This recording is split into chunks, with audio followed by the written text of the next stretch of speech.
Black Beauty by Anna Sewell. Chapter 16. The Fire.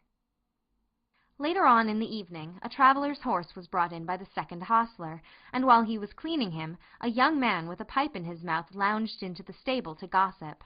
"I say, Towler," said the hostler, "just run up the ladder into the loft and put some hay down into this horse's rack, will you?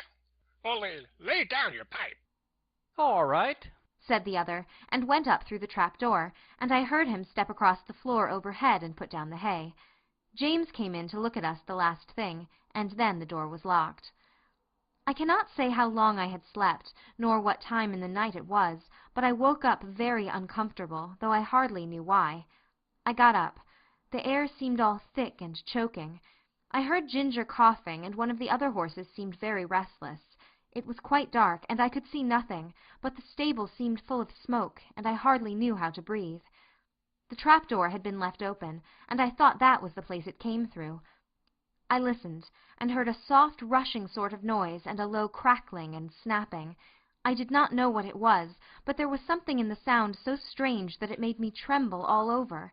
The other horses were all awake. Some were pulling at their halters, others stamping.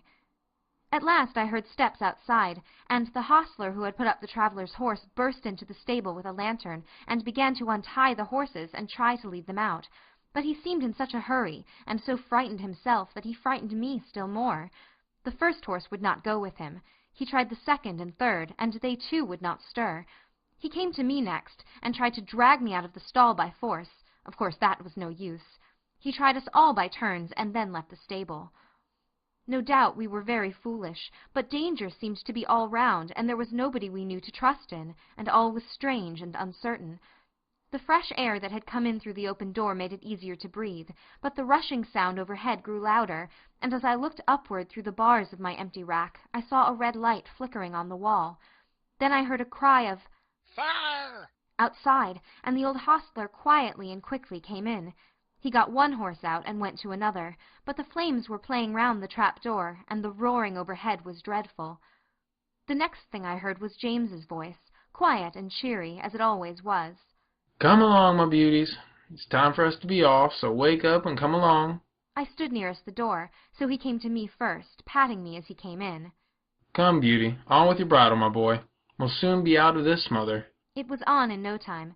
Then he took the scarf off his neck and tied it lightly over my eyes, and patting and coaxing he led me out of the stable. Safe in the yard he slipped the scarf off my eyes and shouted, "Here, somebody, take this horse while I go back for the other." A tall, broad man stepped forward and took me, and James darted back into the stable. I set up a shrill whinny as I saw him go. Ginger told me afterward that whinny was the best thing I could have done for her, for had she not heard me outside she would never have had courage to come out. There was much confusion in the yard, the horses being got out of other stables, and the carriages and gigs being pulled out of houses and sheds, lest the flames should spread further. On the other side the yard windows were thrown up, and people were shouting all sorts of things, but I kept my eye fixed on the stable door, where the smoke poured out thicker than ever, and I could see flashes of red light. Presently I heard above all the stir and din a loud, clear voice, which I knew was Master's. "James Howard! James Howard! Are you there?"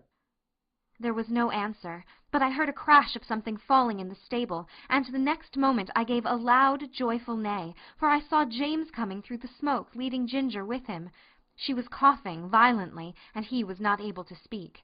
"Oh, my brave lad," said Master, laying his hand on his shoulder. "are you hurt?" James shook his head, for he could not yet speak. "Aye," said the big man who held me. "he is a brave lad, and no mistake." "And now," said Master, "when you have got your breath, James, we'll get out of this place as quickly as we can." And we were moving toward the entry, when from the market-place there came a sound of galloping feet and loud rumbling wheels. "'Tis the fire engine!" "The fire engine!" shouted 2 or 3 voices. "Stand back, make way!" And clattering and thundering over the stones 2 horses dashed into the yard with a heavy engine behind them. The firemen leaped to the ground. There was no need to ask where the fire was. It was rolling up in a great blaze from the roof. We got out as fast as we could into the broad, quiet market-place. The stars were shining, and except the noise behind us, all was still. Master led the way to a large hotel on the other side, and as soon as the hostler came, he said, James, I must now hasten to your mistress. I trust the horses entirely to you.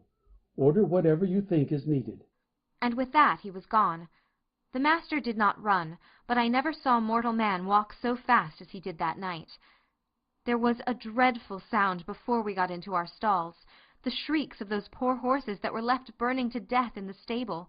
It was very terrible, and made both Ginger and me feel very bad. We, however, were taken in, and well done by. The next morning the master came to see how we were, and to speak to James. I did not hear much, for the hostler was rubbing me down, but I could see that James looked very happy, and I thought the master was proud of him. Our mistress had been so much alarmed in the night that the journey was put off till the afternoon, so James had the morning on hand, and went first to the inn to see about our harness in the carriage, and then to hear more about the fire. When he came back, we heard him tell the hostler about it. At first no one could guess how the fire had been caused, but at last a man said he saw Dick Towler go into the stable with a pipe in his mouth, and when he came out he had not one, and went to the tap for another. Then the under-hostler said he had asked Dick to go up the ladder to put down some hay, but told him to lay down his pipe first. Dick denied taking the pipe with him, but no one believed him. I remember our John Manley's rule never to allow a pipe in the stable, and thought it ought to be the rule everywhere. James said the roof and floor had all fallen in, and that only the black walls were standing. The 2 poor horses that could not be got out were buried under the burnt rafters and tiles. End of chapter 16.